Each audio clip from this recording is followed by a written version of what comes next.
정권 교체를 위해 힘을 모으는 중요한 과정입니다. 저는 여러 차례 말씀드렸습니다. 참여정부는 많은 성과에도 불구하고 양극화와 비정규직 문제 해결에 부족했습니다. 저로서는 반성이기도 하고 또 다짐이기도 합니다. 부양의 문제도 해지하겠습니다.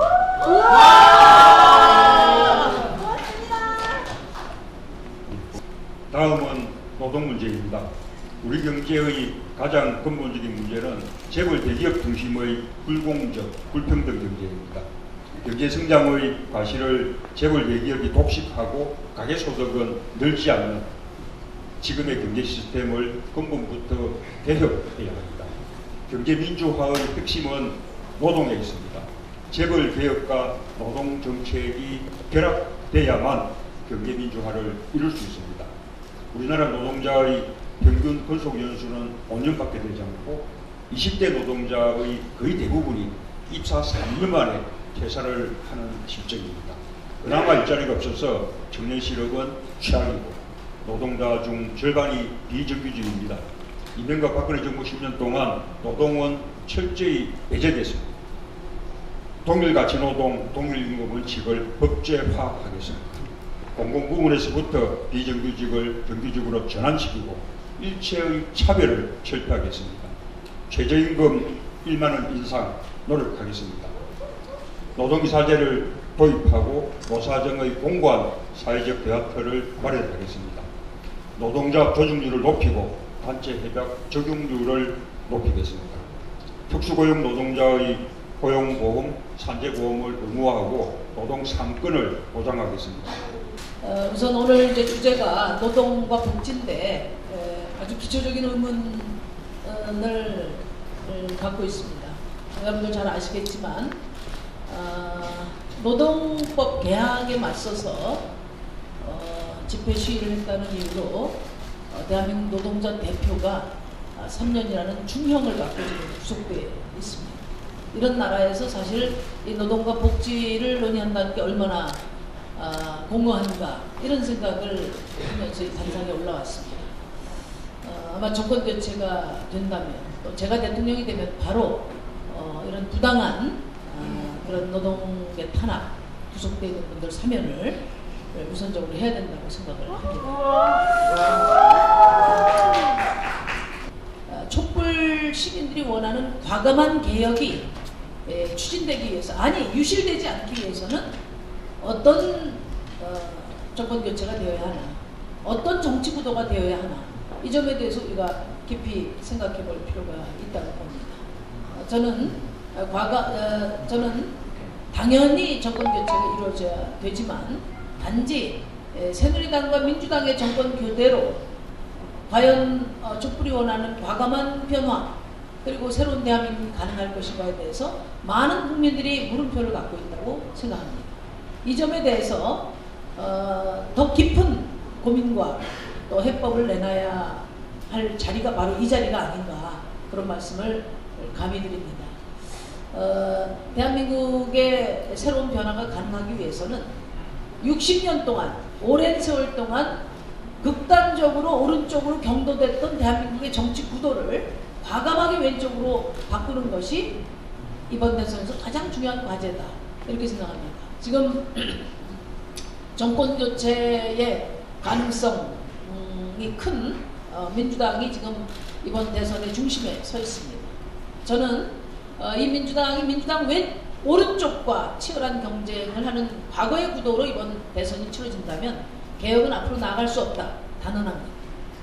민주당의 왼쪽과 치열한 경쟁을 하는 그런 구도로 선거가 치러질 때 저는 다음 정부가 개혁의 에너지를 얻을 수 있다, 그렇게 생각합니다. 이번 대선을 맞는 것은 촛불입니다. 주말마다 쉬지 않고 당장에 나와 촛불을 들었던 바로 여기 계신 분들과 시민들 그리고 노동자들입니다. 이제 정치가 해야 할 일은 이들을 이번 선거의 주인공으로 만드는 것입니다. 감장을 채웠던 이들이 정치의 주체가 되고 감장을 채웠던 목소리가 정책이 되어야 합니다. 강장의 에너지가 사회 변혁에 힘이 되어야 합니다. 오늘 토론회는 이러한 과정 중 하나입니다. 노동과 복지는 대다수 노동자 서민의 삶과 직결된 문제라는 점에서 특히 중요한 문제입니다. 참여하신 분들의 각별한 지혜가 필요하고 누구보다 후보들의 적극적인 의지가 필요합니다. 차기 정부는 반드시 최저임금 1만 원을 실천해야 합니다. 실현해야 합니다. 저임금 문제를 해결하고 노동자 서민 소득 향상을 통한 경제 순환식 구조를 만들어야 한다는 것은 이제 세계적인 상식입니다. 민주노총이 3년 전부터 요구했던 민주노총 최저임금 1만 원은 원래 반드시 어떤 후보가 당선되더라도 실현되도록 그렇게 믿고 만약에 되지 않는다면 우리는 가열차게 투쟁으로 맞서겠습니다. 이 모든 개혁들이 재벌을 그대로 두고는 이루어지지 어렵습니다. 재벌은 대통령 탄핵까지 물론 국정농단, 양극화, 헌정 이름의 조언이자 경제민주화, 노동개혁의 최대 걸림돌입니다. 헌법재판소의 대통령 탄핵 결정으로 코앞으로 다가온 이번 대선은 촛불 시민혁명의 연장선에서 치러져야 합니다.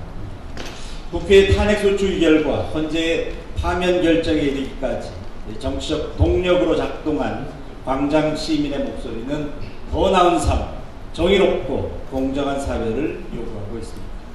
소득 불평등, 저출산, 고령화, 양극화로 점점 팍팍해져가는 시민의 삶을 개선하고 사회 안전망을 확충해서 지속 가능한 사회, 평등 사회로 나가기를 원하고 있습니다. 새로운 대한민국에 대한 갈망이 차찬 광장과 아스팔트 위에 겨울바람을 견디게 했습니다. 할 수 있었고 정권이 교체될 수 있었던 것은 만약 정권이 교체된다면 그건 광장의 힘이라고 생각을 합니다. 그래서 차기 정부는 반드시 광장의 이화 요구를 대변해야 될 촛불정부로 명명지어져야 된다라는 생각에서 촛불정부라는 표현을 썼고요. 본 논의에 앞서서 제가 생각하기에 여러 가지 복지정책과 제도, 노동개혁 이런 것들이 다 중요합니다. 핵심적 과제인데 가장 중요한 거는 세력재편이다. 그러니까 차기 정부가 해야 될 가장 중요한 일은 세력재편이다. 그러니까 재벌과 기득권자가 중심이 된 그런 사회에서 노동자와 가난한 자들이 중심이 되는, 그리고 서민들이 중심이 되는 이런 사회로 어떤 권력과 힘들이 변화할 수 있는 그런 계기를 마련하는 게 차기 정부가 해야 될 중요한 과제이고, 그래서 이제 정치개혁도 필요한 거고 복지 확대와 경제민주화는 그것들을 이루기 위한 수단으로 우리가 생각하는 게 좋겠다. 그래서 뭐 이게 나라냐라는 제목으로 해서 지표로 본 한국 사회 몇 가지만 말씀을 드리겠습니다.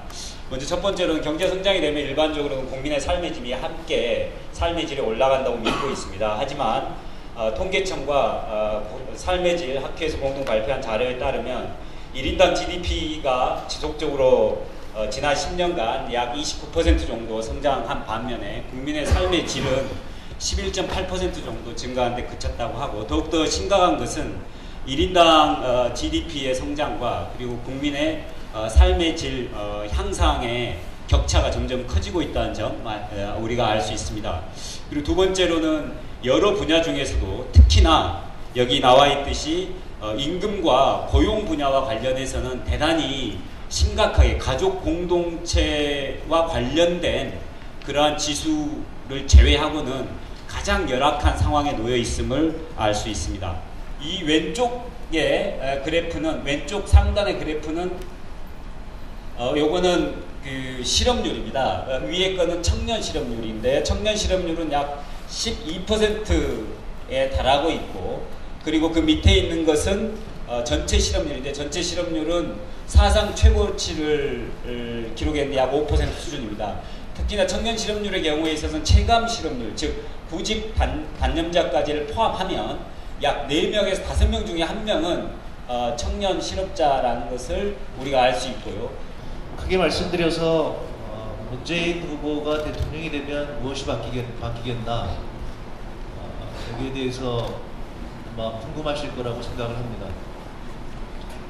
저는 첫 번째 가장 중요하게 바뀌는 것은 저희가 지금 내세우는 것이 진정한 민주공화국을 만든다는 것이고요. 그것이 바로 촛불 정신에 기인해서 대한민국을 새로 건설해보자는 것입니다. 문재인 후보가 대통령이 된다면, 우리가 집권을 한다면 여러분이 주인이 될 것입니다. 그것이 가장 크게 바뀌는 거라고 저는 생각을 합니다. 제가 정책본부장이라고 해서 굉장히 많은 분들이 저에게 정책을 들고 오십니다. 제가 말씀드립니다. 정책이 중요하지 않습니다. 선생님이 주인이고 선생님이 그 정책을 저희가 집권하면 집행해 주시면 됩니다. 저희와 함께 논의해서 여러분이 주인의식을 갖고 새로운 나라를 우리와 함께 건설해 주시기를 부탁드립니다. 그렇게 제가 말씀드립니다. 먼저 발제하신 분들의 그 발제 내용을 쭉 들어보니 사실 뭐 저희들이 기본적으로 가지고 있는 생각과 크게 다른 내용들은 없습니다. 예. 근데 일각에서는 뭐 안희정 후보는 복지에 별로 관심 없는 거 아니야? 뭐 이런 오해를 하고 계시는데 전혀 그렇지 않다라는 걸 말씀을 드리고, 다만 저희들이 강조하는 것은 그런 겁니다. 국민 1600만 명 되시는 국민들이 촛불혁명으로 민주공화국 대한민국을 다시 만들어봐라 라는 명령을 주셨습니다. 그 명령에는 어떤 것이 있냐면, 자, 우리 대한민국이 어떠한 수준의 복지국가를 지향할 것인가, 그러니까 대한민국의 출발선을 어디로 정할 것인가, 목표를 어디로 가지고 갈 것인가에 대한 국민들의 요구가 있다고 생각합니다. 꼼꼼하게 경선에 참여하셨으면 좋겠고요. 경선 과정에서의 후보들의 공약 검증을 저는 시민사회가 적극적으로 해야 된다고 생각합니다. 이전에 시민사회가 굉장히 중요한 역할을 했던 것 중에 하나는 후보들의 그 공약 검증에 굉장히 매서운 회초리를 들이대곤 했었는데, 이번에는 지금 그렇게 진행이 되고 있는지 제가 일정을 잘 몰라서요. 좀 더 적극적으로 이루어져야 된다 생각합니다. 이거는 정권 교체가 아무리 중요한 시대적 과제고 화두라고는 하지만 우리가 많은 가치를 후퇴시켜 가면서까지 할 수는 없는 것이다. 우리가 정권 교체의 목표는 정권을 바꾸는 것이 아니고 실제로 사회를 바꾸는 것입니다. 그래서 기본소득의 취지가 무엇인지는 잘 알고 있습니다만, 기본소득의 맥시멈 30만원, 월 30만원 이 정도 가지고 충분한 생활을 할 수 있을까 하는 의문이 있고, 현재 우리 국민들을 더 괴롭히는 것은 기본 생활에 관한 것들, 특히 의료, 교육, 주거 이런 것들이 동선순위가 있는가 아닌가 하는 생각을 하고 있으면서 이 문제에 대한 검토를 하고 있습니다. 부양의무자 기준 당연히 그 철폐를 해야 되고요. 다만 철폐하는 그 가치 중에서 우리가 가치 가족 부양의 전통 요것과 가치가 일부 충돌하는 측면이 있습니다. 그래서 그것과 어떻게 조화를 이루면서 할 수 있는지에 대한 고민을 하고 있습니다. 먼저 노동존중 평등사회에 관련된 우리 이창근 실장이 발제한 내용에 대해서 결론부터 말씀드리면 100% 동의합니다. 정의당 심상정 후보의 공약과 같다 이렇게 생각합니다. 진지한 검토 끝에 말씀드리는 것입니다. 몇 가지만 추가하겠습니다. 조금 더 나가보자 합니다. 노동 있는 헌법으로 나아가겠습니다. 헌법 전문에 노동 존중과 평등 사회에 대한 가치와 정신을 대한민국의 중요 가치의 하나로 바꿔 넣겠습니다.